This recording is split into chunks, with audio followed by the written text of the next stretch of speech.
All right. Okay. Okay, Bob, what I'd like to touch on for a minute, I know you've got a lot of other questions, but what I'd like to touch on as an educational psychologist are the trips that I've taken with Ali and Helen Salahuddin, the founders of the dZert Club. As you know, they take youth, young people, put them through a 2-year training program that's based upon the work of the eminent scholar Dr. Edward Robinson, The Journey of the Songhai People.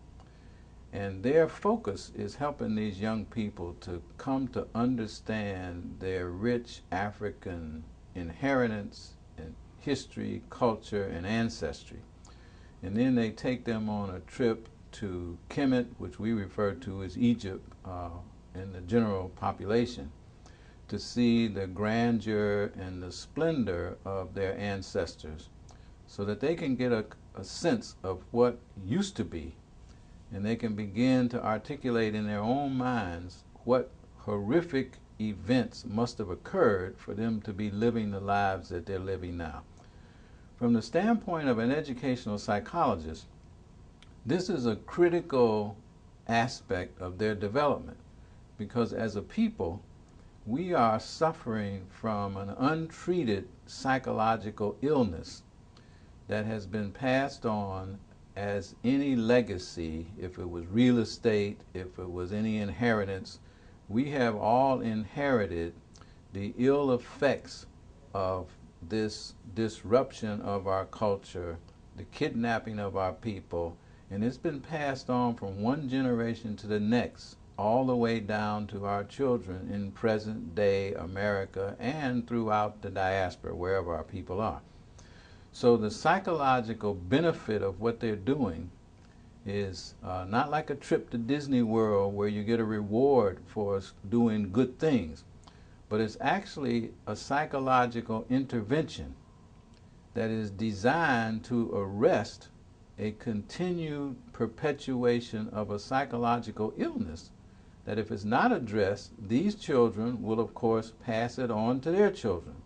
So this trip, this learning experience is critically important to arresting the problem that confronts us, because these young people get to see themselves in a very positive light, because as Dr. Robinson says, what is resurrected is the esteem of their ancestors, so that they can attach themselves to a very positive notion of who they are.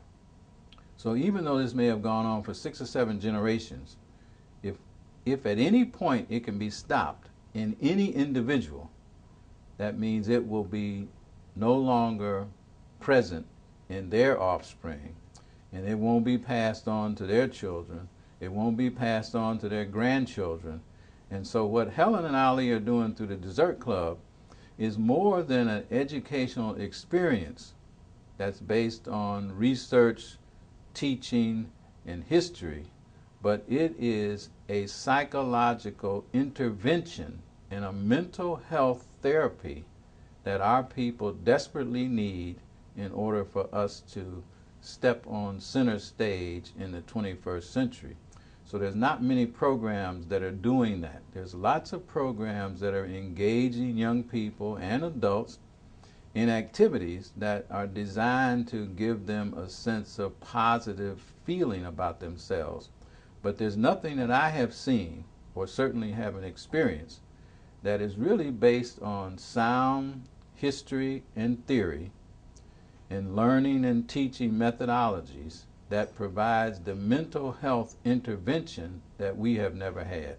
So that's why I'm really particularly excited about what they're doing. I contribute in whatever way I can, and I have seen the evidence of the changes that take place in the young people that they work with and what they go on to become. So this is part of a systematic way of intervening in the lives of our people so that they will be better and they won't be plagued with these problems that have affected all of us, unfortunately, but everything in its time. So I applaud them and I support whatever they're doing because I know it's based on sound theory and they have solid approaches, and the results are undeniable.